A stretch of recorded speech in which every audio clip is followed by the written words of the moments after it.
कौसल्या सुप्रजा रामपूर्वा सन्ध्या प्रवर्तते उत्तिष्ठ नरशार्दूल कर्तव्यम् दैवमाह्निकम् कौसल्या सुप्रजा रामपूर्वा सन्ध्या प्रवर्तते उत्तिष्ठ नरशार्दूल कर्तव्यम् दैवमाह्निकम् उत्तिष्ठोत्तिष्ठ गोविन्द उत्तिष्ठ गरुडध्वज उत्तिष्ठ कमलाकान्ता त्रैलोक्यम् मङ्गलम् कुरु उत्तिष्ठोत्तिष्ठ गोविन्द उत्तिष्ठ गरुडध्वज उत्तिष्ठ कमलाकान्ता त्रैलोक्यम् मङ्गलम् कुरु मातः समस्त जगताम् मधुकैटभारेः वक्षो विहारिणि मनोहर दिव्यमूर्ते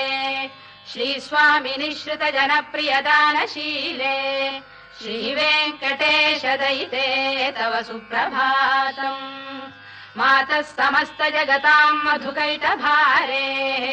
वक्षो विहारिणि मनोहर दिव्यमूर्ते श्रीस्वामि निःश्रित जनप्रियदानशीले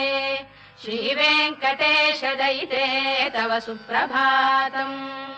तव सुप्रभातमरविन्दलोचने भवतु प्रसन्नमुखचन्द्रमण्डले विधिशङ्करेन्द्रवनिताभिरर्चिते वृषशैलनाथ दयिते दयानिधे अत्र्यादिसप्तऋषयः समुपास्य सन्ध्याम् आकाशसिन्धुकमलानि मनोहराणि आदाय पादयुगमर्चयितुम् प्रपन्नाः शेषाद्रिशेखर विभो तव सुप्रभातम् पञ्चाननाब्ज भव षण्मुखवासवाद्याः त्रैविक्रमादिचरितम् विबुधास्तुवन्ति भाषापतिः पठति वासरशुद्धिमारात् शेषाद्रिशेखर विभो तव सुप्रभातम् ईषत्प्रफुल्ल सरसीरुहनारिकेलपूगद्रुमादिषु मनोहर पालिकानाम् आवाति मन्दमनिलः सह दिव्यगन्धैः शेषाद्रि